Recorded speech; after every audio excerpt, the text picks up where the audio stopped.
On remarque que les modèles masculins sont toujours plus gros, plus forts, plus musclés. Que ce soit dans les films d'action, la publicité ou sur les réseaux sociaux.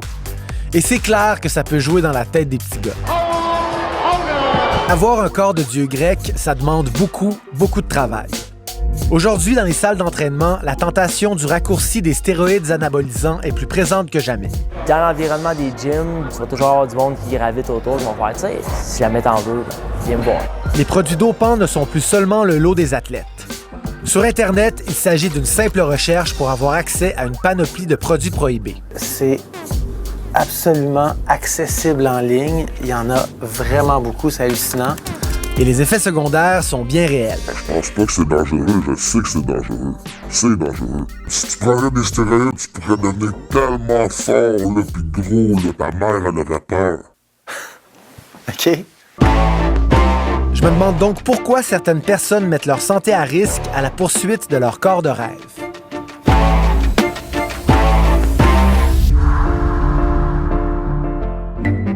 Certains appellent ça de la sauce, d'autres du juice.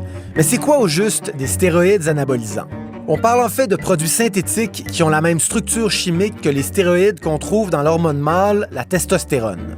Ils ont pour effet de favoriser la musculation et la masculinisation du corps humain. Au Canada, le trafic est illégal, mais pas la possession simple.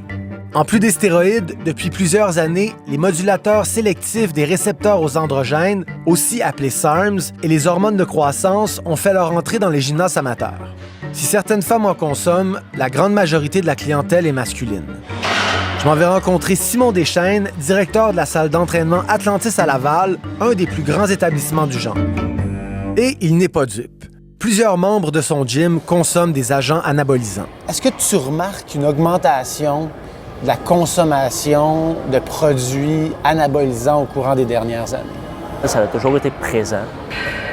Mais ce qu'on remarque, c'est que ça a tendance à vouloir commencer de plus en plus jeune. L'influence sociale, les images qui sont véhiculées. On voit juste le beau côté des gens sur Instagram. On voit une image omniprésente, des grosses épaules, des gros muscles. Je veux pas, ça vient travailler dans le psychologique. Fait que les gens veulent ressembler à ces modèles-là. Ils vont tout faire pour y arriver. Dans son rapport 2017 à 2020, l'organisme européen Forum de lutte contre le dopage dans les sports récréatifs soulignait que l'utilisation de substances anabolisantes est un phénomène qui prend de l'ampleur et un problème qui suscite de plus en plus d'inquiétudes. Et depuis 5 ans, l'Agence des services frontaliers du Canada a fait plus de 5 500 saisies de stéroïdes anabolisants. C'est plus de 650 000 doses. Une bonne partie de ces produits est commandée directement sur le web. Et l'affaire avec tous ces produits-là, c'est qu'on n'a aucune idée de la qualité de ce qui est offert. Puis là, on n'est pas sur le deep web ou quoi que ce soit. Là. Je veux dire, c'est des sites qui acceptent les cartes de crédit, souvent les cartes de débit. Et je veux dire, rien de plus facile là, que d'en commander. C'est facile d'en acheter, mais je me suis rapidement rendu compte que les utilisateurs, eux, sont beaucoup plus discrets. C'est un sujet qui est toujours très tabou. Après plusieurs appels, j'ai finalement réussi à convaincre un gars dans la vingtaine de me parler de sa consommation. Il se dope depuis 3 ans déjà. C'est un mélange de plein de testostérone, en fait. Ça, en fait, c'est des SARMs. Pourquoi tu m'as demandé d'être anonyme, même si c'est légal d'en consommer? Regarde, moi, j'ai une belle shape. T'sais, personne ne veut savoir que je l'ai eu grâce aux stéroïdes parce que ça va être rempli de préjugés. Les gens vont dire « Ah, c'est fake. Il se pique. Ah, il y a des petites couilles. » Mais as-tu honte de prendre des stéroïdes? De dire que j'ai honte, non. Mais... Ouais, ça pourrait. Pourquoi tu prends des stéroïdes anabolisants, des SARMs?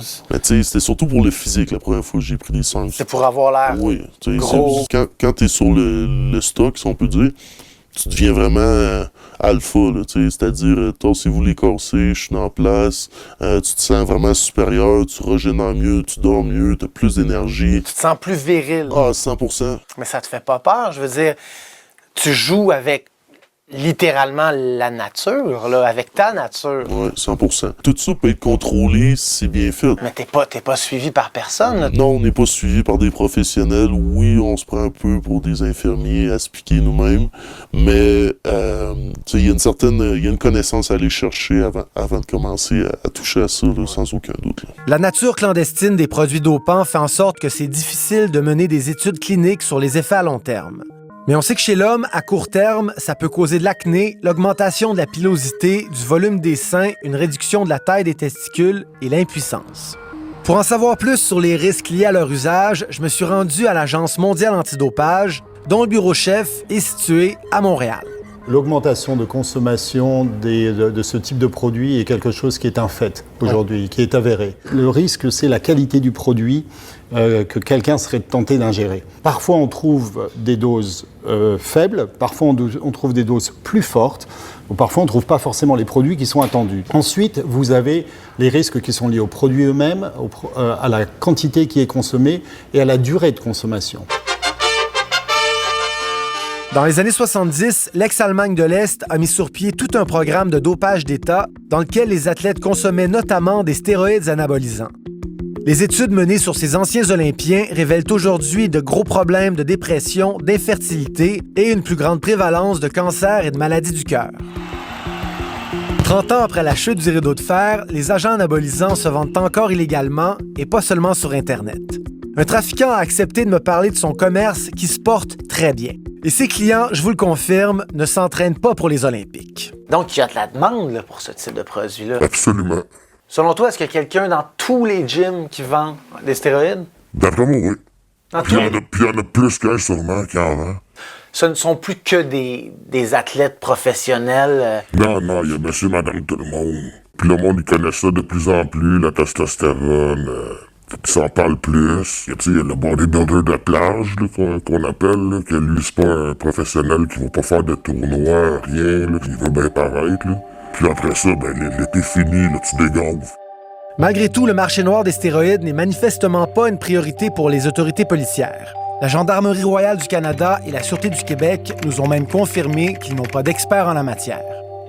Le docteur Gilles Berthelot de la clinique d'Andropause de Québec voit passer un certain nombre d'utilisateurs d'agents anabolisants. Je pense pas que c'est par une répression, par des lois, par des interdictions qu'on va réussir à aider ces jeunes hommes à modérer le plus possible cette consommation ou à l'éviter. Je pense que c'est vraiment par la sensibilisation, par de l'éducation. On vit dans une société d'image, on vit dans une société de performance. Ça peut être tentant de recourir à des moyens artificiels pour se donner une image qui correspond aux stéréotypes actuels de l'homme viril. Maintenant, je pense que la virilité, elle peut être trouvée dans notre façon d'agir, dans notre façon de penser.